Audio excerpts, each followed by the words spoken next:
आज के इस वीडियो में हम लोग उसने कहा था शीर्षक कहानी को समझने का प्रयास करेंगे। चंद्रधर शर्मा गुलेरी रचित कथा उसने कहा था 12वीं कक्षा के लिए निर्धारित पाठ्यपुस्तक दिगंत भाग 2 में संकलित है। चंद्रधर शर्मा गुलेरी की यह एक कालजयी रचना है। द्विवेदी युग के प्रमुख रचनाकारों में विशिष्ट स्थान रखने वाले चंद्रधर शर्मा गुलेरी का जन्म 7 जुलाई 1883 ईस्वी में राजस्थान के जयपुर में हुआ था, जबकि इनका देहावसान 12 सितंबर 1922 को हुआ। हिमाचल प्रदेश के कांगड़ा जिला के गुलेर नामक गांव के निवासी होने के कारण ही चंद्रधर शर्मा गुलेरी के नाम से जाने जाने लगे।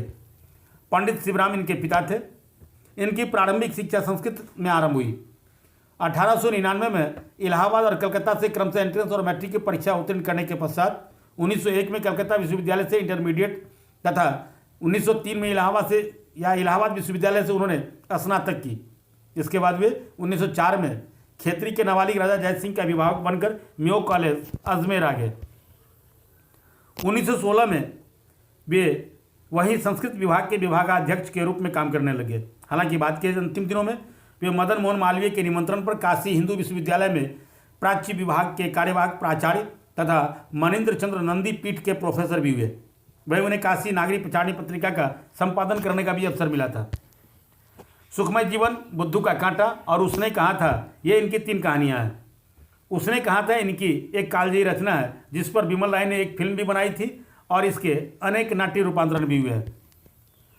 संस्कृत के गंभीर विद्वान माने जाने वाले चंद्रधर शर्मा गुलेरी ने प्राच्य विद्या, इतिहास, पुरातत्व, भाषा विज्ञान और समसामयिक सहित अन्य विषयों पर भी अनेक निबंधों को लिखा, जिसमें कछुआ धर्म, मारेसी मोही कुठा, पुरानी हिंदी, भारतवर्ष, डिंगल, संस्कृत की टिपरारी, देवानाम प्रिय, अंग्रेजी में a poem why voice, a commentary या बादशाह कामसूत्र और द लिटरेरी क्रिटिसिज्म आदि प्रमुख निबंध हैं।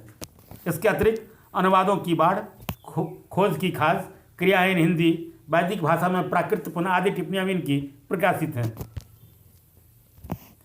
यहाँ प्रस्तुत कहानी उसने कहा था चंद्रधर शर्मा गुलेरी की सर्वाधिक प्रसिद्ध रचनाओं में से एक है। इस कहानी की उत्कृष्टता का अंदाजा आचार्य रामचंद्र शुक्ल के उस कथन से लगाया जा सकता है जिसमें उन्होंने कहा था कि उसने कहा था मैं पक्के यथार्थवाद के बीच सुरुचि की चरम मर्यादा के भीतर भावुकता का उत्कर्ष अत्यंत निपुणता के साथ संपुटित है। उसमें प्रेम का एक स्वर्गीय रूप झांकता भर है, निर्लजता के साथ पुकार या करा नहीं रहा है। इसकी घटनाएं ही बोल रही हैं, पात्रों से बोलने की अपेक्षा नहीं है। कहानी अमृतसर के भीड़ बड़े बाजार से शुरू होती है, जहां एक 12 साल का लड़का लगभग उतने ही उम्र अर्थात 8 वर्ष की एक लड़की को तांगे के नीचे आने से बचाता है। वह लड़का उससे पूछता है तेरी कुरमाई अर्थात मंगनी हो गई है। लड़की शर्मा कर सिर्फ धत कहती हुई वहां से भाग जाती है। इस घटना के काफ़ी दिनों बाद उसे वह लड़का एक बार फिर तब मिलती है जब वह प्रथम विश्व युद्ध के मोर्चे पर जा रहा होता है, जहां वह उस लड़के अर्थात लहना सिंह से अपने पति सूबेदार हजारा सिंह और बेटे बोधा सिंह का ख्याल रखने के लिए कहती है। लहना सिंह सूबेदारनी के उस प्यार को अपने हृदय में संजोए रहा और युद्ध भूमि में अपने प्राणों की आहुति देकर हजारा सिंह और बोधा सिंह की रक्षा करता है। चंद्रधर शर्मा गुलेरी की लिखी यह कहानी 5 भागों में विभक्त है। कहानी का प्रारंभ अमृतसर के एक भीड़ भरे बाजार से होती है, जहां सामान लेने बाजार आए हुए एक सिख लड़का एक सिख लड़की पर मोहित हो जाता है। दोनों में बातचीत होती है। दोनों अमृतसर अपने अपने मामा के यहाँ आए हुए हैं। उस बातचीत में लड़का उससे पूछता है तेरी कुरमाई हो गई है। लड़की शर्मा कर सिर्फ धत कहकर वहाँ से भाग जाती है। दोनों अक्सर बाजार में किसी न किसी दुकान पर टकरा जाते हैं। लड़का फिर वही सवाल पूछता तेरी कुरमाई हो गई, जिस पर लड़की पूर्व की तरफ प्रतिक्रिया देती है और चली जाती है। एक दिन उस लड़के के सवाल के जवाब में वह कहती है कल देखते नहीं रेशम से काढ़ा हुआ ये दुपट्टा, यह कहकर वह फिर भाग जाती है। लड़की की इस बात ने उसे असहज बना दिया। वह रास्ते में एक लड़के को नाले में धकेल देता है, ठेले वाले की सब्जी में दूध उड़ेल देता है, तो कहीं छाबड़ी वाले की छाबड़ी को गिरा देता और सामने से आते हुए किसी को टक्कर मार गाली खाता हुआ वह घर पहुंचता है। इसके काफ़ी दिनों बाद तक वह फिर उससे कहीं नहीं मिला। इस तरह कहानी का यह पहला भाग समाप्त हो जाता है। इस घटना के 25 वर्ष बाद इस कहानी का दूसरा भाग शुरू होता है। वह लड़का अब बड़ा हो गया है। उसका नाम लहना सिंह है और वह प्रथम विश्व युद्ध के समय लड़ने वाले सैनिकों में भर्ती हो गया है। अब वह 77 सिख राइफल्स में जमादार है। कहानी के इस भाग में युद्धभूमि में सैनिकों की स्थिति और उनकी मनोदशा का बड़ा ही सजीव चित्रण हुआ है।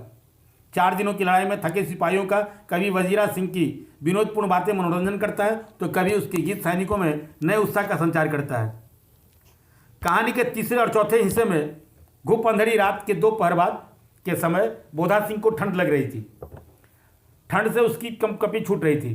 लाना सिंह ने बोधा को ठंड से बचाने के लिए खुद के गर्म कपड़े बोधा को यह कहकर दे देता है कि उसे पसीना आ रहा है और खुद खाकी कोट का कुर्ता पहनकर पहरे पर खड़ा हो जाता है।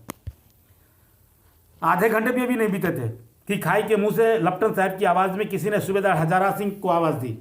उसने हजारा सिंह को वहाँ 10 आदमियों को छोड़ शेष सभी को लेकर जर्मन सैनिकों से लोहा लेने मील भर दूर भेज देता है। लपटन साहब के द्वारा लहना को सिगरेट पीने की पेशकश करते ही लहना समझ गया कि लपटन साहब की तरह बात करने वाला कोई जर्मन है। उसने चालाकी से दियासला लाने के बहाने खंदक में सो रहे वजीरा सिंह को पीछे से सूबेदार हजारा सिंह को वापस बुला लेने भेज देता है। खुद लपटन साहब को या लपटन साहब बने उस जर्मन से लुहा लेता है। इस लड़ाई में जर्मन को परास्त करने वाला लहना सिंह बुरी तरह घायल हो गया।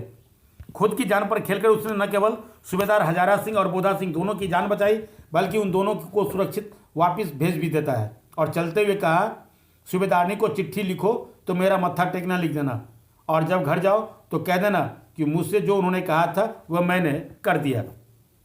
सूबेदार पूछता ही रह गया कि आखिर सूबेदारनी ने उससे क्या कहा था, पर गाड़ी चल दी। कहानी के 5वें भाग में लाना सिंह का मृत्यु निकट होने से जीवन की सभी घटनाएं चलचित्र की तरह घूमने लगता है। 77 राइफल्स में जमादार हो जाने के बाद लाना सिंह एक बार 7 दिन की छुट्टी लेकर मुकदमे की पैरवी करने घर आया था।